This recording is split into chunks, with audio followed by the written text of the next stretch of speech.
2021 সালের 14ই মে আমি পারচেস করেছিলাম হচ্ছে আমার ডমিনার। 5 বছর তো কমপ্লিট হয়েই গেছে। তো আমার ইচ্ছে ছিল যে 5 বছরে আমার ডমিনারে কি কি খরচা হয়েছে এবং ডমিনার নেওয়া উচিত কি উচিত না, বা কাদের নেওয়া উচিত, বা আমার টোটাল এক্সপেন্স কত হয়েছে, বা বাইকটা সম্বন্ধে আমার কি এক্সপিরিয়েন্স এই 5 বছরে। তো সেই জিনিসটা আমি তোমাদের সাথে শেয়ার করব। এখন গুগল খুলে একিউআই যেরকমভাবে দেখাতাম ঠিক সেরকমভাবে একটা জিনিস প্রচণ্ড পরিমাণে সার্চ করছি, কি today petrol price in Kolkata. আর সেটা এখন এই মুহূর্তে দেখাচ্ছে হচ্ছে 113 টাকা 47 পয়সা। আমি ভরিয়েছিলাম লাস্ট 109 টাকায় পেট্রোল, 109 টাকায়। তারপরে সেখান থেকে দুবার বেড়েছে আমার যতদূর মনে হচ্ছে। 109 থেকে 10-11 কাছাকাছি হলো। তারপরে এই গতকালকে না পরশু দিন 13 হয়েছে। রাইড কিভাবে হবে, কি করে হবে? মেনে নিচ্ছি যে এই 113 টাকা পেট্রোল দিত, মেনে নিতাম। এই 113 টাকায় আমি যদি একটা পেট্রোল পেতাম আমি মেনে নিতাম। আমি কেন 20 থেকে 30% মিক্সড পেট্রোল কেন পেতে যাবো? ইথানল কেন নেব আমি? ওয়াই? আমার তো পিওর পেট্রোল ছেড়ে দাও, নর্মাল পেট্রোলই, রিফাইনটাও দরকার নেই, নর্মাল পেট্রোলই আমি যদি পেতাম তাহলে তো আমার উপকার হতো। সেটাও পাচ্ছি না। বাট বড় বড় দেশে এরকম ছোটো ছোটো ঘটনা ঘটেই থাকে। Senorita, welcome back to my channel everyone. I hope you guys are doing stupendous fantabulously fantastical. 2021 সালের 14ই মে আমি পারচেস করেছিলাম হচ্ছে আমার ডমিনার 250। 2021 সালের 14ই মে, আর আজকে হচ্ছে 26শে মে। 5 বছর তো কমপ্লিট হয়েই গেছে। তো আমার ইচ্ছে ছিল যে 5 বছরে আমার ডমিনারে কি কি খরচা হয়েছে এবং ডমিনার নেওয়া উচিত কি উচিত না, বা কাদের নেওয়া উচিত, বা আমার টোটাল এক্সপেন্স কত হয়েছে, বা বাইকটা সম্বন্ধে আমার কি এক্সপিরিয়েন্স এই 5 বছরে। তো সেই জিনিসটা আমি তোমাদের সাথে শেয়ার করব। কিন্তু গত সপ্তাহে এত কাজের মধ্যে ব্যস্ত ছিলাম, এত ক্যামেরা ধরার সুযোগ হয়ে ওঠেনি। তাই ভাবলাম যে না, এই সপ্তাহে এখনও অবধি আমার ক্যামেরা ধরা হয়নি। এবারে জোর জবরদস্তি ক্যামেরাটা ধরে শুরুটা করো, বলতে শুরু করো। ভয় পেও না বন্ধু, বরং কণ্ঠ ছাড়ো জোরে। 5 বছরের টোটাল হিসাব বিশাল। ছোটোখাটো অনেক কিছু জিনিসপত্র থাকে যে জিনিসগুলো মানুষের মনে থাকে না। So that's why from the day one আমি একটা জিনিস করেছিলাম, সেটা হচ্ছে আমার এই বাইকটার পেছনে আমি কত টাকা খরচা করেছি, লাইক ইএমআই বা ডাউন পেমেন্ট, বা একটা ওয়াশিংয়ের জন্য খরচা কতটুকুনি হয়েছে, 100 টাকা 150 টাকা, বা সার্ভিস করতে গিয়ে কত টাকা খরচা হয়েছে, বা আমার রাইড করতে গিয়ে কত টাকার পেট্রোলের জন্য খরচা হয়েছে, সেই সমস্ত এক্সপেন্সগুলো কিন্তু নোট ডাউন করে রাখাটা ভীষণ পরিমাণে জরুরি। তো আমার হাতে যে খাতাটা রয়েছে, এটা আমি অনেকেই জানো তোমরা, আমি এটা নোট ডাউন করে রাখি, কারণ এর আগেও আমি এই খাতাটা দেখিয়েছি। তো এই হচ্ছে আমার সেই খাতা। এখানে আশা করি দেখতেই পাচ্ছ তোমরা যে ডমিনারের একদম শুরু থেকে, যবে থেকে আমি কিনেছি পারচেস করেছি তবে থেকে এইরকমভাবে পুরো লেখা রয়েছে।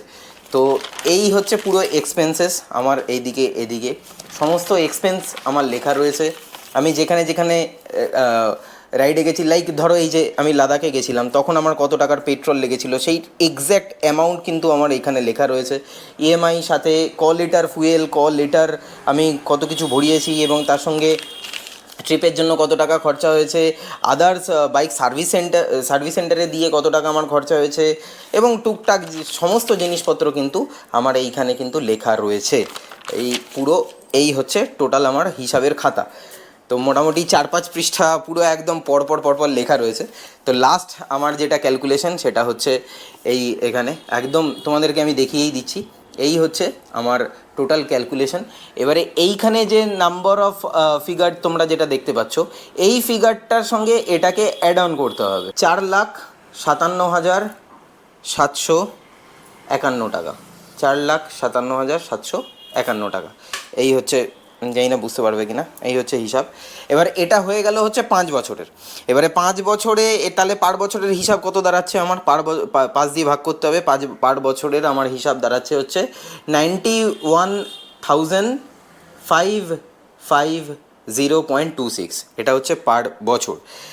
এবারে পার বছরে পার মান্থ আমার কত টাকা খরচা হচ্ছে, তার মানে 12 দিয়ে ভাগ করতে হবে। তো 12 দিয়ে ভাগ করলে আমার আসছে হচ্ছে 7,629 টাকা .18। মান্থের হিসাব যখন বেরিয়ে গেল তখন আমাকে বের করতে হবে প্রত্যেক দিনের হিসাব। এবার প্রত্যেক দিনের হিসাব মানে এই খরচাটা ডিভাইডেড বাই 30, ডে 30। তো এটাকে যদি আমি 30 দিয়ে ভাগ করি তাহলে আমার দাঁড়াচ্ছে হচ্ছে 254 টাকা 30 পয়সা সামথিং, এরকম 254 টাকা 30 পয়সা অ্যাপ্রক্সিমেটলি আমি ধরে নিলাম তর্কের খাতিরে 255 টাকা। তো 5 বছরে আমার ডমিনার 250 মোটামুটি অ্যাপ্রক্সিমেটলি চলেছে 43,500 প্লাস কিলোমিটার। তো এই 43,500 প্লাস কিলোমিটারে আমার খরচা ডেলি মানে যদি আমি পার ডে ক্যালকুলেশনে করি তাহলে 254 টাকা সামথিং, মানে 255 টাকার কাছাকাছি আমার কিন্তু খরচা দাঁড়াচ্ছে। এই যে টোটাল এক্সপেন্স যেটা আমি তোমাদেরকে বললাম, এই টোটাল এক্সপেন্সের মধ্যে আমি 2021-এ যখন আমি বাইকটা পারচেস করি তখন মোটামুটি ওই 61 রুপিস অ্যাপ্রক্সিমেটলি 61, হ্যাঁ যাও 61 রুপিসের একটা পেট্রোলের প্রাইস ছিল। অ্যাপ্রক্সিমেটলি 61 হবে বা 63 হবে এরকম। সেই রেঞ্জ থেকে এখন এই মুহূর্তে হচ্ছে 109 টাকা ভরিয়েছি হচ্ছে আমি লাস্ট। তো এই হচ্ছে বাইক। আর বাইকটা নোংরাও হয়ে রয়েছে, প্রচণ্ড পরিমাণে নোংরা হয়ে রয়েছে আফটার 5 ইয়ার্স। এই হচ্ছে আমার বাইকের কন্ডিশন। আরও একটা জিনিস যেটা আমার অ্যাড অন করা রয়েছে, মানে সেটা আমি মুখে বলে দিচ্ছি, আমার যেটা আমি তখন বলিনি, দ্যাট ইজ হচ্ছে আমি টায়ার যেটা চেঞ্জ করেছিলাম সেখানেও কিন্তু আমার খরচা হয়েছিল।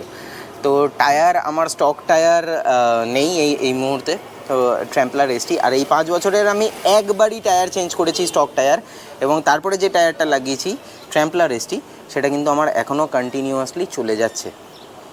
যেটা আমার বলার বক্তব্য দ্যাট ইজ এই যে ট্রানজিশন মানে পেট্রোলের প্রাইজের এই যে টোটাল যে জায়গাটা মানে 60 টাকা অ্যাপ্রক্সিমেটলি 60 থেকে 61 থেকে 109, 10 হয়তো 120-25 অবধি যেতে পারে, আই ডোন্ট নো।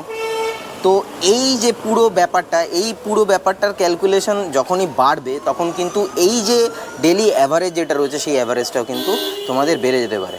তো আমি অ্যাপ্রক্সিমেটলি আমার যেটা খরচা হয়েছে সেই খরচাটা আমি তোমাদেরকে তুলে ধরেছি। তো উপর নিচ অনেক কিছু জিনিসপত্র হতে পারে, তো সেই জিনিসটা কিন্তু তোমরা মাথায় রেখো। এবারে আসি 5 বছরে আমি বাইকটা চালিয়ে কি ফিল করেছি। দেখো, সবার প্রথমে বলবো যে কোনো বাইকই কিন্তু পারফেক্ট নয়। প্রত্যেকটা বাইকেরই কিছু না কিছু পজিটিভ পয়েন্টস আছে, কিছু না কিছু নেগেটিভ পয়েন্টস আছে।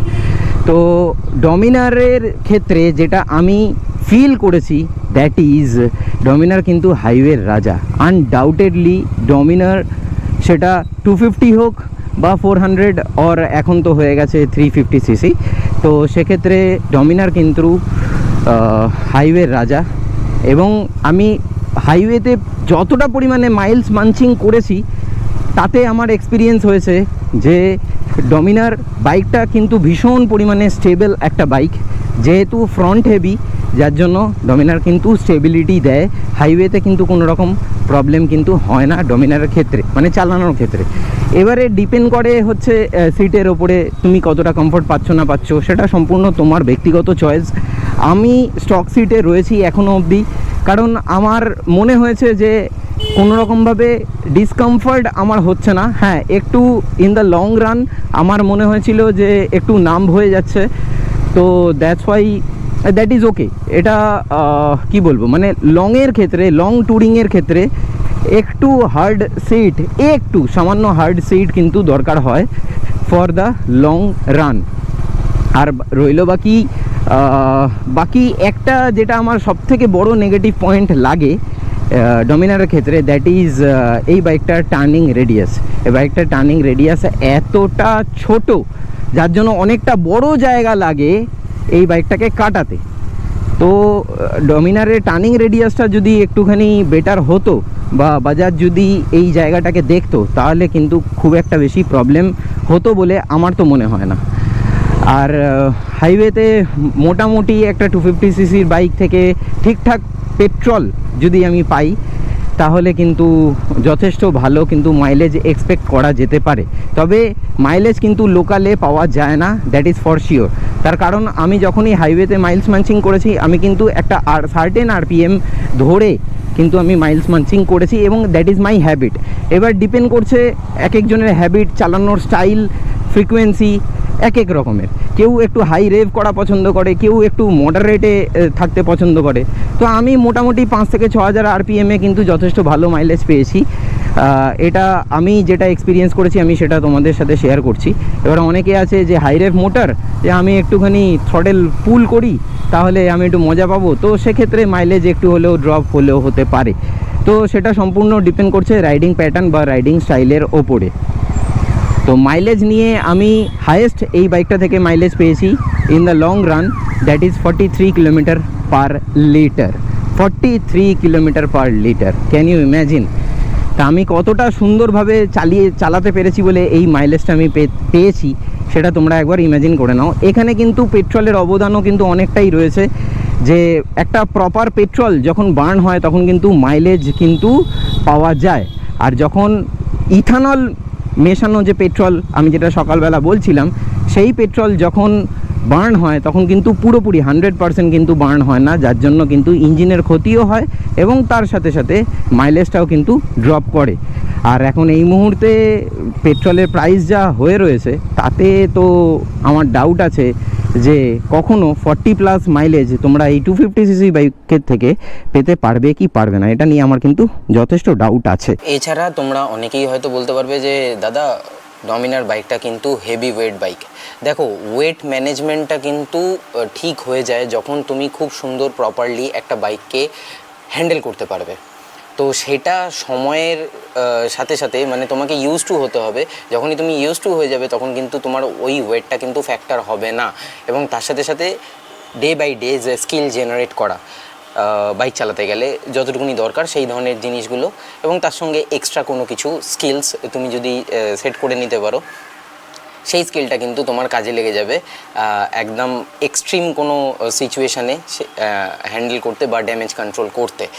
তো এছাড়া আমার একটা বক্তব্য আছে। দেখো, আজকে আমি ডমিনার ওন করি বলে আমি আজকে ডমিনার নিয়ে এই কথা বললাম, আদার্স বাইক হলে আমি আদার্স বাইক নিয়েও এই কথা বলতাম। বাট একটা জিনিস বলবো, অনেকেই জিজ্ঞেস করো যে দাদা আমাকে সাজেশন দাও, ডমিনার নেওয়া ঠিক হবে নাকি আদার কোনো বাইক নেওয়া ঠিক হবে, মানে আমি আর নাম বলছি না, এটা কম্প্যারিজন করে, বা CB 350 নেওয়া ঠিক হবে না এটা নেওয়া ঠিক হবে। আমি একটাই বক্তব্য আমার, দ্যাট ইজ যে আগে টেস্ট রাইড নাও, তোমার বাজেটে যদি কমফোর্টেবল থাকো তাহলে সেটা তোমরা অ্যাভেল করো। আমি একটা ওভারঅল একটা মতামত দিতে পারি, কিন্তু কমফর্ট লেভেল, বাইকটাকে চালিয়ে কমফর্ট লেভেল এবং তোমার বাজেটের কমফর্ট, সেই কমফর্ট কিন্তু আমি তোমাদেরকে দিতে পারবো না। তার কারণ হচ্ছে ইএমআই, একটা তোমাকে 10 ইয়ার পর্যন্ত তোমাকে ইএমআই পে করতে হবে, এবং তার সাথে সাথে আমাদের প্রত্যেকের ইমোশন কিন্তু জড়িয়ে থাকে বাইকের সাথে সাথে, এবং বাইক কিন্তু ডেপ্রিসিয়েবল একটা অ্যাসেট, এটা অ্যাপ্রিসিয়েবল অ্যাসেট কিন্তু নয়। কারণ ডে বাই ডেজ যখন আমরা ইন্স্যুরেন্স আপডেট করি তখন কিন্তু আইডিবি ভ্যালু কিন্তু পড়ে যায়, মানে বাইকটা একটা বছর গড়িয়ে গেলে তারপরে কিন্তু বাইকের ভ্যালুয়েশনও কিন্তু পড়ে যায়। যখন শোরুম থেকে তুমি বাইকটা কিনে বার করবে তখন কিন্তু বাইকের যে প্রাইসটা তুমি পে করে তুমি শোরুম থেকে বার করেছো সেটা কিন্তু শোরুম থেকে বেরিয়ে যাওয়ার পরই সেটা কিন্তু এক্স্যাক্ট সেই প্রাইসটা কিন্তু পাবে না। তো এটা কিন্তু অ্যাপ্রিসিয়েটেড অ্যাসেট নয়, এটা কিন্তু ডেপ্রিসিয়েবল অ্যাসেট। তো সমস্ত কিছু মাথায় রেখে, আমাদের ইমোশনকে মাথায় রেখে সব কিছুকে, আর এই মুহূর্তে দাঁড়িয়ে পেট্রোলের যা ইনক্রিজিং প্রাইস দাঁড়াচ্ছে, তো সেই জায়গায় মাথায় রেখে তোমরা কিন্তু তোমাদের বেস্ট ডিসিশন কিন্তু নিতে পারো।